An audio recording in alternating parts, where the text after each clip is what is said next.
My son asked if my will was updated, 4 minutes after I told him I was dying. I wasn't dying. He had no idea what that would cost him. I'm Frank Doyle. Subscribe, it gets worse before it gets good. 41 years. That's how long I ran Doyle Hardware in Dayton, Ohio, the store my father-in-law bet on when the bank wouldn't. My wife, Margaret, ran the books till cancer took her 8 years back. Buried her on a Tuesday. Opened the store again Thursday. Didn't know what else to do with a Thursday. 2 kids. Claire quiet, sharp. Married a good man named Ray who fixes county roads for a living. 2 grandsons, Tyler and Sam, who still show up Saturdays wanting to use my table saw. Then there's Danny, golden boy. Charming as hell. Never worked one summer at the store. Always had the next big plan. A food truck concept that lasted 4 months before the truck got repossessed. An app for scheduling landscaping crews that never got past a pitch deck, and a logo he paid a designer $800 for. Something with cryptocurrency I still don't understand, and never will. Every pitch ended the same way. Dad, I just need a bridge. 6 months, tops, 200 grand of bridges over 10 years. I never said no, not once. Sold 2 of my 3 stores 2 years back to a regional chain. Sat on more money than I ever thought I'd see in one lifetime. 71 years old, healthy as a horse, still changing my own oil on a Saturday morning. That's the year I found out money changes the temperature of a room before anybody even opens their mouth. It started with phone calls that had a shape to them.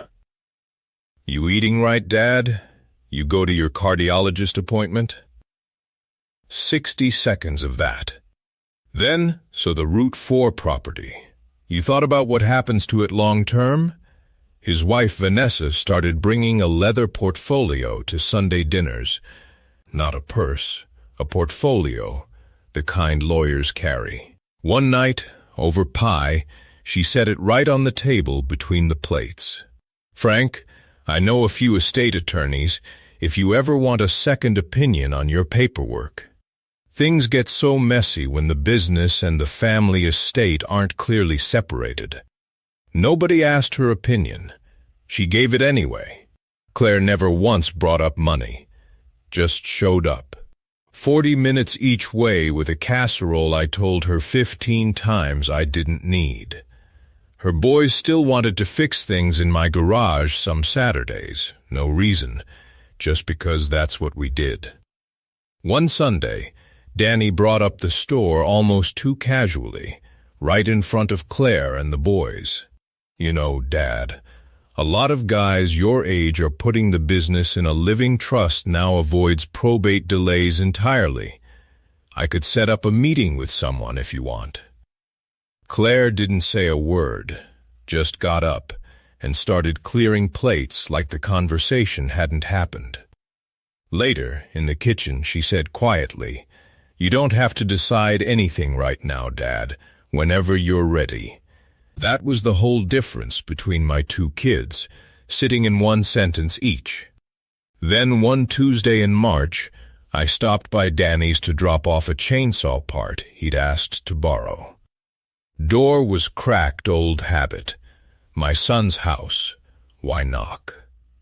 I heard Vanessa in the kitchen on the phone, and her voice wasn't as low as she thought. I'm just saying, Danny's the only son. Whatever happens with his father, the store should default to him. Claire's got her physical therapy thing, she doesn't even want it. We just need Frank's paperwork to actually say that, instead of assuming it's implied. I stood in that hallway, holding a chainsaw part like an idiot. Something cold settled into my stomach that had nothing to do with any diagnosis, real or fake. I set the part on the counter, told Danny I had to run, drove home with the radio off, windows up, hands tight on the wheel. That's how you know I was thinking hard about something. I called Mitch Halloran the next morning. Army buddy, he was a medic. I drove trucks, back before either of us knew what we'd do with the rest of our lives. Now he's an oncologist in Columbus. Only man alive who both knew my full medical history and would keep his mouth shut for me. Frank, that's a hell of a thing to do to your own kids. Faking a diagnosis doesn't come back clean, even with the ones who pass the test. I hear you, I said. But I need to know who's standing next to me when it's hard, not who's already measuring the drapes while I'm still breathing. We built it carefully, real letterhead. Stage 4 pancreatic, fast moving enough, private enough in how it presents, that looking fine for a while wouldn't raise questions with anybody who came looking. If somebody called his office to verify, his 2 staff people who owed him favors would confirm it. 1 month. That's all I asked for. Long enough to see the truth. Not so long it turned genuinely cruel. You tell them the real truth soon, Frank. This isn't something to drag out for sport. I promised him I would. I meant it. Friday, I made pot roast Margaret's recipe, the one I only pull out for something serious. Danny, Vanessa, Claire, Ray, and the boys, all at my table. I let the boys finish their plates and go watch television in the next room before I said anything. Some things a 10-year-old and a 13-year-old don't need sitting in their stomach with the pot roast. Then I set my fork down and told my family I had stage 4 pancreatic cancer. Remember this dinner. We're coming back to it. It looks nothing like you think, the second time around. Claire cried the kind of cry you can't fake came out of her before she'd even decided to let it. Got up, walked around the table, held on to me the way she did at 7 years old, scared of thunder. Ray just put a hand on my shoulder and left it there. From Ray, that's a lot of words. Danny went quiet. 1 second, just one, and I almost doubted the whole hallway conversation, almost convinced myself I'd misheard something innocent. Then, have you talked to anyone about getting your affairs in order? Just so it's not a scramble later, for everybody's sake. 4 minutes. That's how long it took my son to go from my father is dying to have you updated your will. Claire took 2 weeks off, unpaid, since she'd already used her vacation days that year, and moved into my guest room just to help out. Cooked every night. Drove me to fake appointments Mitch staged at his office downtown, waiting rooms and everything. Sat with me through old westerns in the evening because she remembered I liked them, even though she'd rather have been watching something else entirely. Not once, not one single time in 3 weeks did she bring up money, the house, or the store. Danny called almost every day, too. Same 4 questions on rotation. Had I contacted an attorney? Did I have a financial power of attorney set up? Was the property titled just in my name, or was there a trust already involved? And this one always dressed up as concerned dad. Let me just handle talking to the lawyers so you're not stressed out during all this. One evening he came by with takeout from the Chinese place on 5th, sat across from me at the kitchen table, and slid a manila folder toward me between the cartons. Diane's good, Dad, but I know a firm downtown that specializes in estate transitions specifically. Just so you've got options, that's all I'm saying.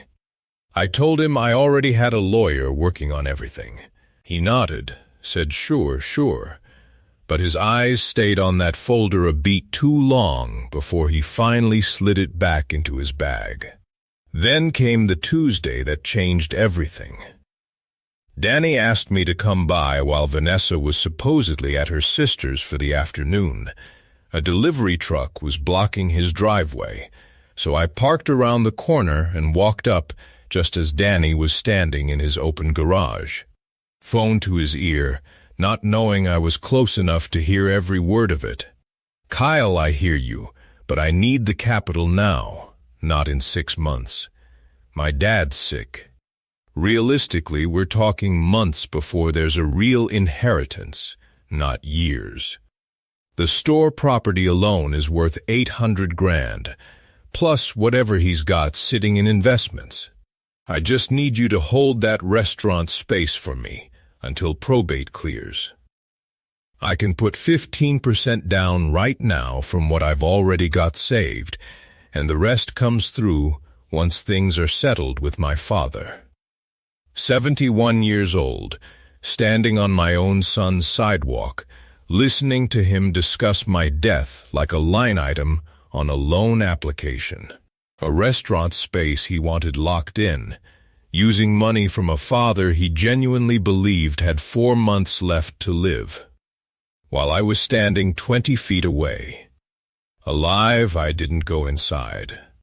Got back in my truck, drove to the Route 4 store, sat down at the desk in the back office where Margaret used to do the books, and put my head down on that old oak surface for about 10 minutes, and let myself actually feel it, really feel it.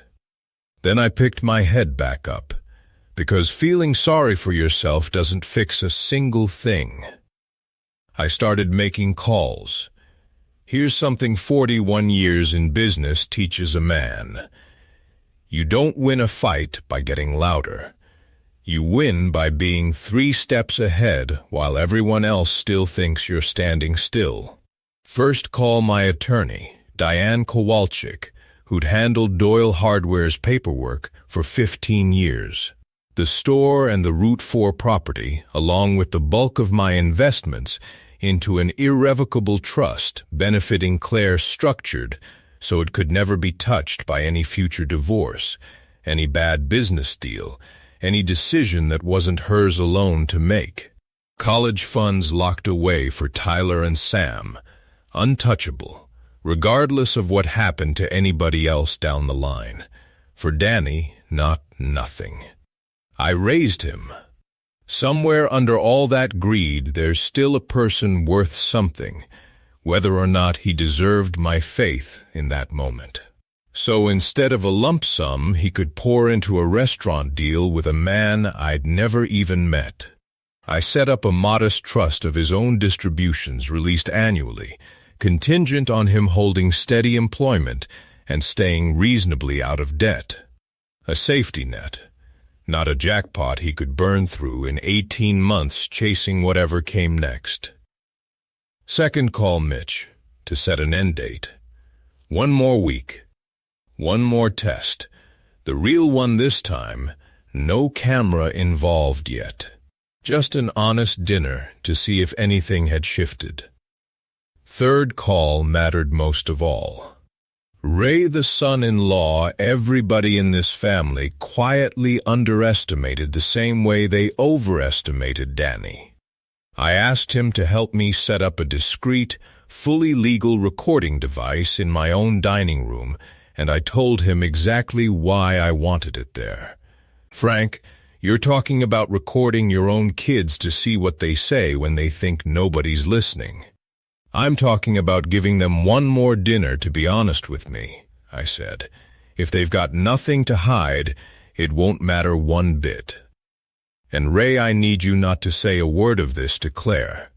Not because I don't trust her, because I don't want her performing for a camera any more than I want Danny doing it." We set it up that Thursday afternoon, while Danny was at work and Claire was out running errands for me she didn't need to run. I told Ray the truth would come out for Claire too, in full, the moment this was finally over. She deserved that much, and more than that.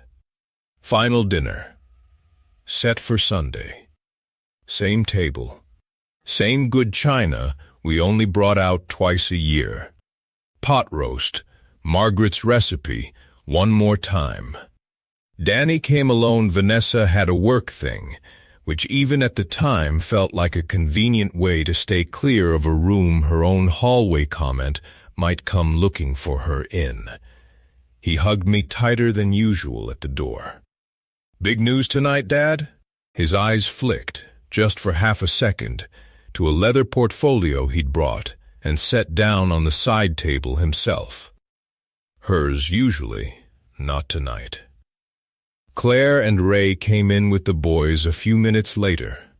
She'd brought flowers, not because it was any kind of occasion, just because that's who she is and always has been. She squeezed my hand at the table before we even sat down. "Whatever it says tonight, Dad, we're here. That's all that matters to me." I let dinner run its normal course. Let the boys ask for seconds. Let Ray tell his one story about a pothole complaint that had somehow turned into a 3-hour town hall meeting. Then, when the plates were mostly empty, I set my fork down the exact same way I had a month earlier. Got my final results back from Dr. Halloran this week. The room went still. Danny leaned forward slightly in his chair. His hand drifted, almost on its own, toward that portfolio. "Turns out," I said, "there's been a mistake with my diagnosis." Claire's face lit up like I'd never seen it. "Oh my God, Dad, really? You're okay? You're actually okay?" "I'm perfectly healthy," I said, "because I was never sick to begin with. Not one day of it. I asked Mitch to help me stage the whole thing, letterhead and all, because I needed an answer nobody could fake back to me afterward." The silence that followed was the loudest silence I have ever sat through in my entire life. "You what?" "Dad, you can't just do that to people. Why would you do that to us?" "Because a month ago," I said, keeping my voice level, "I stood in your garage on a Tuesday afternoon and heard you tell a man named Kyle that you needed capital now, not in 6 months, because your father was sick and you were expecting an inheritance to clear through probate. You talked about my death like a line item on a loan application, Danny, while I was standing 20 feet away. Alive, apparently already spent, in your mind. And your wife," I went on, "was on the phone in your own kitchen back in March, making absolutely sure my paperwork would give you the store and the property by default, and that Claire probably didn't even want it. Nobody asked Claire what she wanted. Nobody asked me anything at all. The two of you had already decided how my life should end, and who should get what came after you were just waiting on logistics to catch up to the plan." I pulled out my phone and played back 40 seconds of that garage conversation, captured clean through a recorder Ray and I had installed a week earlier, right there in my own dining room where it belonged. Legal in every sense a lawyer would care about. Danny didn't argue with the recording. There isn't much room to argue with your own voice saying exactly what it said. For the last month, I said, I watched what each of you actually did, not what you said out loud. Claire 2 weeks without pay, sitting with a father she thought was dying, and never once asked me a single question about money. Ray helped me build a case against his own brother-in-law because I asked him to. No questions about what was in it for him. Danny, every call, every single one, turned into paperwork. Property, probate. I looked at my son, and for just a moment I let myself simply be his father again, not a man running a test on him. I love you, I told him. I raised you, and somewhere in there, underneath all this, you're still a good man. But I am not going to spend what's left of my life being managed by people who see me as an inheritance with a heartbeat still attached to it. So here's what's actually true, starting tonight. I laid it out plainly, right there at the table. The store and the property on Route 4, along with the bulk of my investments, going into an irrevocable trust for Claire structured so it could never be touched by a future divorce or a bad business deal of her own, not out of favoritism, but because Claire had spent the last month proving, without ever knowing she was being tested, exactly who she was when nothing was riding on the answer. Danny would still get something. Cutting him off completely would have just confirmed he was right to see me as a transaction all along. But it would come as a modest annual distribution, tied to him holding steady work and staying reasonably out of debt, administered through Diane's office, not handed over as a lump sum he could pour straight into a restaurant deal with a man named Kyle he'd never once introduced to this family. "You've got every chance to earn back what you lost tonight," I told him. "Not the money, the trust. That part's on you now, going forward." Vanessa wasn't at that dinner, but she heard about all of it within the hour, because Danny called her the second he got in his car in my driveway. I never spoke to her about any of it directly. Some conversations simply aren't mine to have. The weeks after weren't easy ones. Danny didn't speak to me for almost 2 months straight. There were nights I sat alone in that house on Larkspur Lane and genuinely wondered if I'd broken something between us that couldn't be repaired, just to prove a point I already suspected the answer to before I ever staged a single fake appointment. But Claire kept coming around regardless, casseroles and all, same as she always had. Around the start of month 3, Danny finally called. Not about money this time, just to talk. He told me he'd walked away from the restaurant deal entirely. Kyle's whole project had fallen through on its own anyway, completely unrelated to any of this, which felt almost like the universe adding its own footnote to the story. He told me Vanessa had moved out a few weeks after that dinner. Whatever they'd built together hadn't survived contact with the truth either. In the end, he asked if he could come by on a Sunday.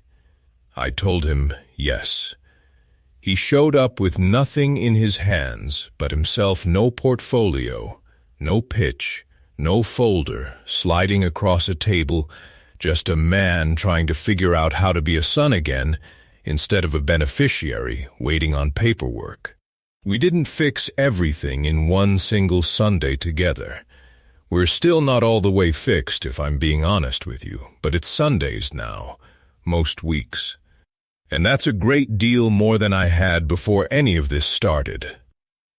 People ask me sometimes if I regret the lie.